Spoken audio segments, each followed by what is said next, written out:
June 15, 1942, Soviet Air Base Commission Room. Three generals stared at Aleksey Maresyev. One asked, "You have no legs. How will you use the pedals?" Maresyev showed his prosthetics, wood and metal. "With these," the general laughed. "You can't fly a fighter with prosthetics. Denied." Maresyev stood up. His prosthetics clicked. Mechanical sound. "I already flew. Last night, without your permission." The generals froze. "What?" "I bribed the night guard. Took a Yak-1. Flew for 40 minutes. Did aerobatics. Flew inverted. Landed perfect." Silence in the room. One general opened the file. Night flight logs. A Yak-1 had indeed taken off at 2300 hours. Landed at 2340. Pilot name, unknown. The general looked at Maresyev. "You actually flew?" "Yes, and tomorrow I'm fighting the Germans, with or without your permission." The general signed, "Fly, but if you die, I'm not responsible." Maresyev smiled. "I already died, in March. Now I'm just taking revenge."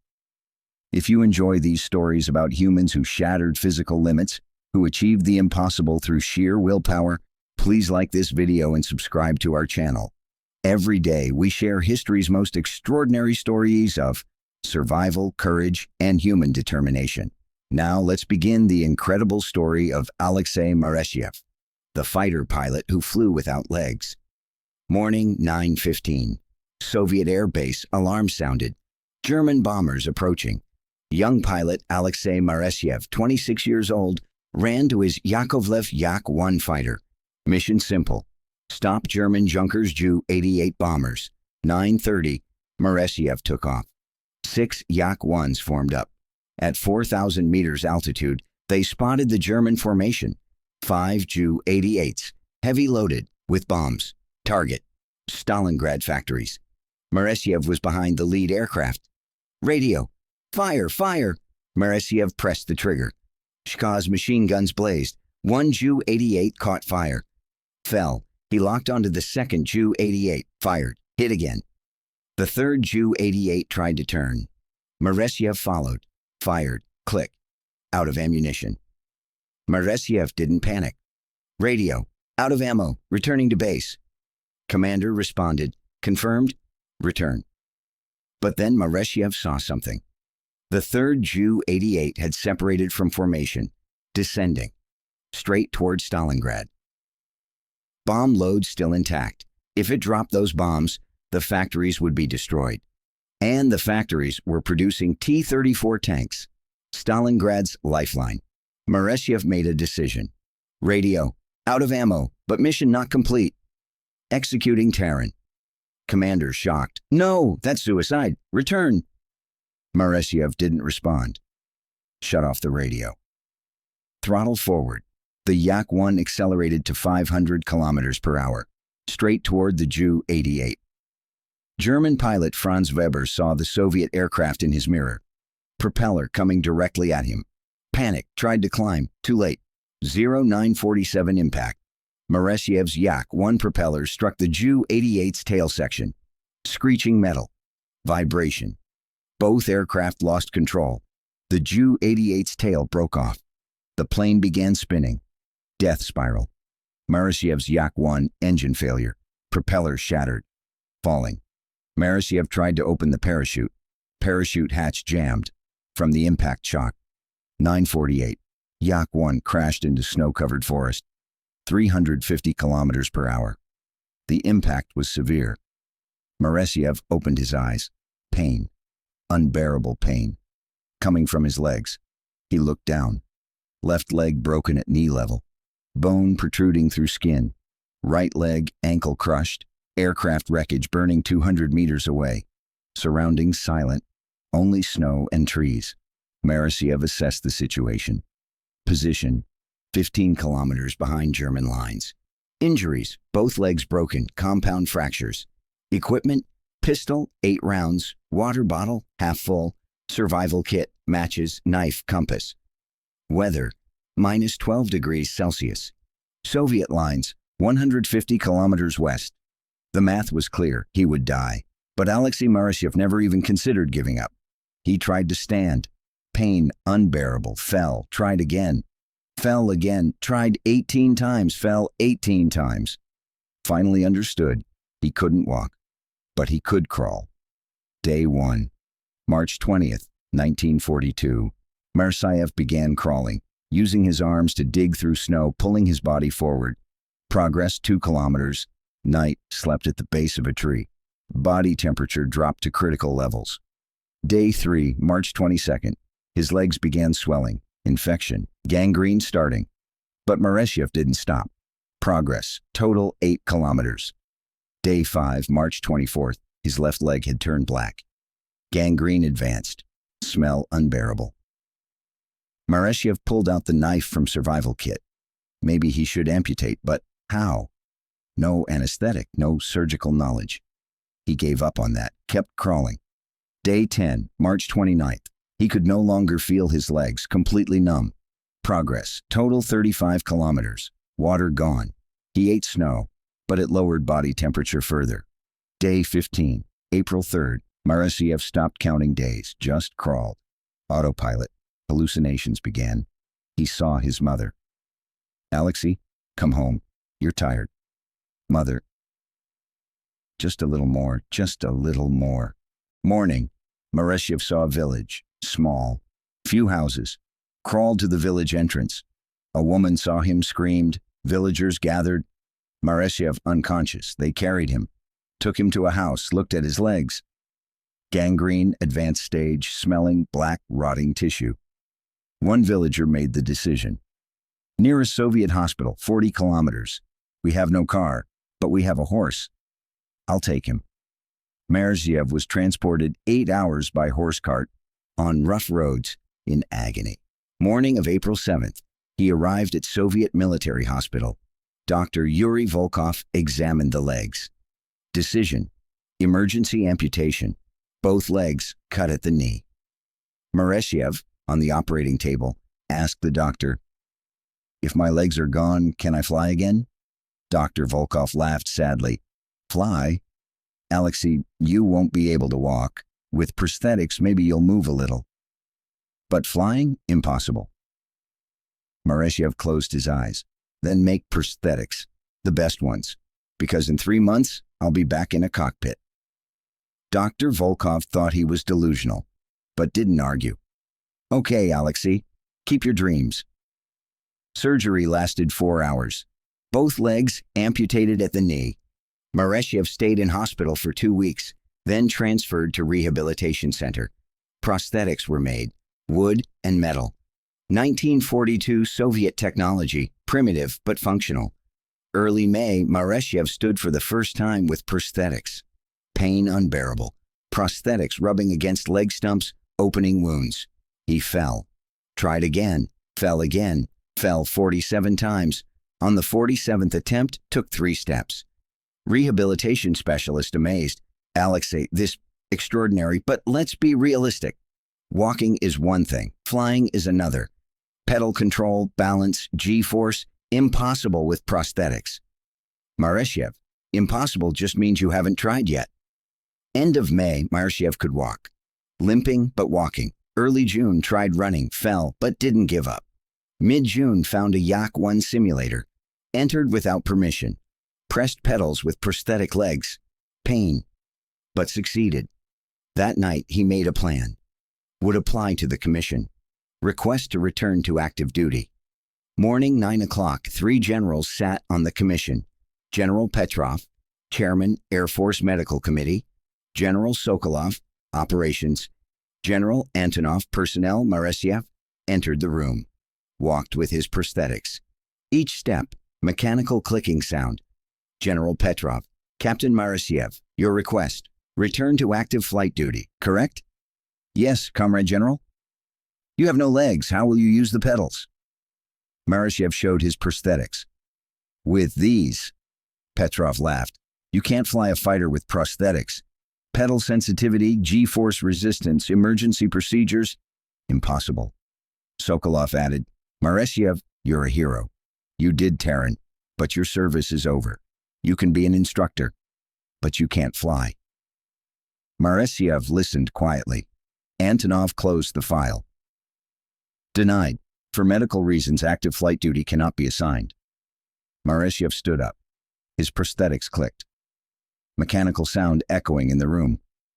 I already flew. The three generals froze. Petrov. What did you say?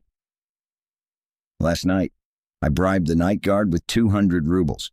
Took a Yak 1. Took off at 2300 hours. Flew for 40 minutes. Did aerobatics, barrel roll, loop, dive. Landed at 2340 hours. Perfect. Silence in the room. Sokolov opened the file. Night flight logs. June 14th, 1942, 2303, Yak 1, serial number 347, took off. Pilot. Identity unknown, 2341, landed. No damage. Petrov looked at Maresyev. You actually flew? Yes. And with or without your permission. Tomorrow I'm fighting the Germans. Antonov, angry. This is insubordination, discipline violation.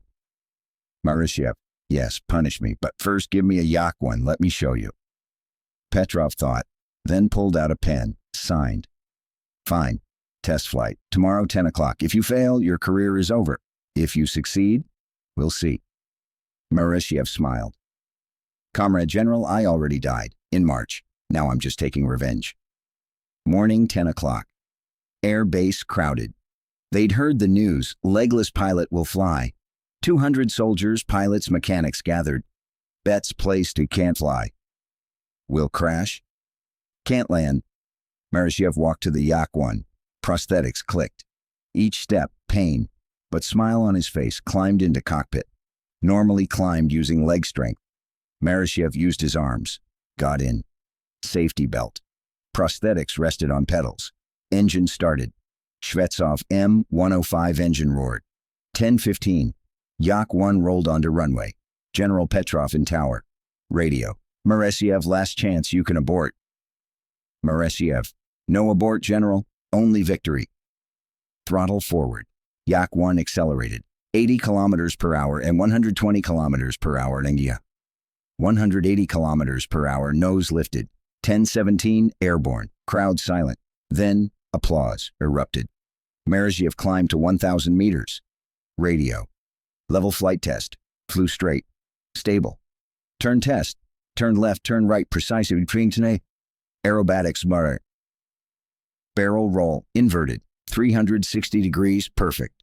Loop, vertical climb, inverted turn, descent, perfect. Dive, and from 3,000 meters to 500 meters, 90% angle. Pull up. G-force, 6G. Maresyev didn't black out. 10:45, radio, landing. Yak 1 approached runway, nose down, flaps, prosthetic legs pressed brake pedals, contact, gentle, perfect. Yak 1 stopped. Crowd went wild. Applause, shouting. Maresyev climbed out of cockpit, descended to ground with his prosthetics. General Petrov ran over. Aleksey, you can actually fly. Maresyev, I told you, General. You don't need legs to fly, only willpower. Petrov shook his hand. You're returning to active duty, but one condition. What? Medical check after every flight, if prosthetics cause problems grounded. Accepted. Petrov smiled. Then welcome back, Captain Maresyev. Soviet Air Force's first legless fighter pilot. 2 days later, Maresyev flew his first combat mission. Target, German Stuka dive bombers. 10 o'clock, 6 Yak 1s took off. Maresyev in number 4 position. 11:15. German formation detected. 8 Junkers Ju-87 Stukas. Maresyev radio. Target locked. Leader. Fire. Maresyev dove from 4,000 meters to 1,500. 1 Stuka in his sights. Distance 400 meters. Fire. Chkaz machine guns hit the Stuka's wing. Flames falling. First kill. With prosthetic legs. Maresyev radio. First kill. Team shocked. Then applause. Over radio. But mission wasn't over. Second Stuka spotted Maresyev. Tail gunner fired. Maresyev evaded. Prosthetic legs pressed pedals. Hard maneuver. Pain, but succeeded. Counterattack locked onto second Stuka. Fire. Hit. Engine caught fire. Pilot bailed out. Second kill with prosthetic legs. Mission ended at 12:30.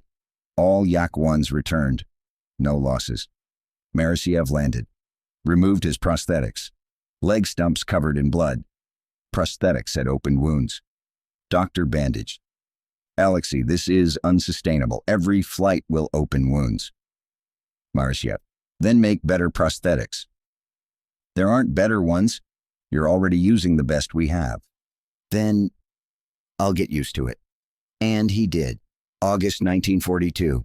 Shot down 2 Messerschmitt Bf-10-9s. September 1942.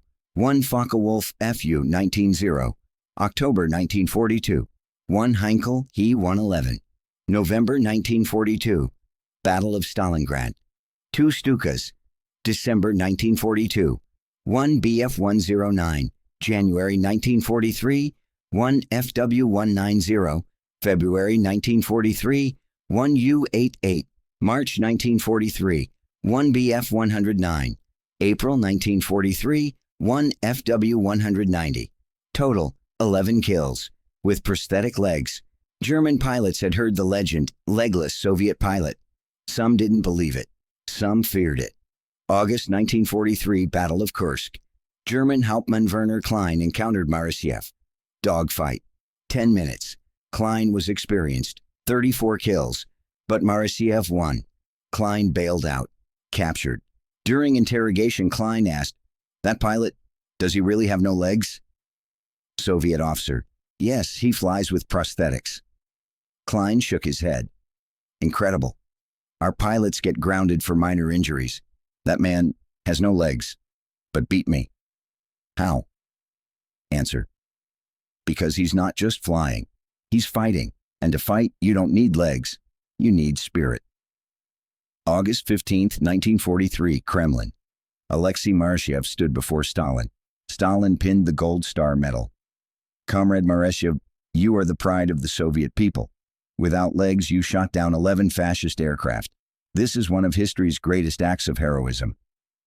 Maresyev, "Comrade Stalin, I only did my duty." Stalin laughed. "Duty? No, Aleksey. You redefined humanity's limits." After the ceremony, journalists asked Maresyev, "How is it flying with prosthetics?" "It hurts. Every flight, blood flows. But pain reminds me I'm alive, and if I'm alive, I can fight." "Your hardest moment?" "First flight. When I pressed the pedals, the prosthetics slipped. I thought I'd crash, but I told myself, Aleksey, you already died in March. Now you're just pretending to be alive, so don't be afraid." And I wasn't afraid. Future plans? Keep flying until the war ends. Then, I don't know, maybe become an instructor. Teach young pilots. Limits exist only in your mind. May 1945, war ended. Maresyev had flown 86 combat missions total. 11 kills, official. With prosthetic legs, retired from combat, but didn't stop flying. 1946 to 1953, became test pilot. Tested new Soviet fighters. 1950, married, had 2 children. 1956, retired completely. Entered civilian life. But his story wasn't forgotten. In 1946, writer Boris Polvoy wrote Tale of a Real Man. Maresyev's story. It became required reading in Soviet schools. Maresyev became legend. May 18, 2001, Moscow Hospital. Aleksey Maresyev, 84 years old, on his deathbed. Lung cancer. Young journalist came. Comrade Maresyev, final question. Any regrets? Maresyev laughed weakly. Regrets? Yes. 1. What? March 20th, 1942. Taran. I rammed the Ju-88 with my propeller. Maybe I could have bailed out. Wouldn't have lost my legs. But then you wouldn't have become legend. Maresyev silent. Then I would have preferred to be able to dance. With my wife? At our wedding, I couldn't dance. With prosthetics. Impossible. She understood, but I still regret it. May 20th, 2001, Maresyev died. 5,000 people attended his funeral. Among them, 12 former Luftwaffe pilots, his enemies. One stood before the coffin, left a prosthetic leg, metal and wood, 1943 model. Inscription on it: "You taught us that flying isn't done with legs, but with spirit. Danke, Aleksey." German pilots saluted the Soviet hero, because war creates enemies. But some men create respect. Today, Aleksey Maresyev's prosthetics are displayed in the Moscow Air Force Museum. Wood and metal, 1942 technology, bloodstains still visible, 82 years later. Museum plaque reads, "With these prosthetics, one man shot down 11 enemy aircraft, because flying doesn't require legs, it requires willpower." Every year, thousands of young visitors come. They look at the prosthetics and ask, how did he do it? The answer is simple. Aleksey Maresyev refused to die. In March 1942, in the snow, crawling with gangrenous legs, he refused to die. In June 1942, when the commission said no, he refused to accept it. In 1943, when pain turned to blood with every flight, he refused to stop. He didn't overcome physical limits. He proved that physical limits are only mental limits. Aleksey Petrovich Maresyev, May 20th, 1916, May 18th, 2001. He flew without legs, because flying isn't done with feet, it's done with spirit.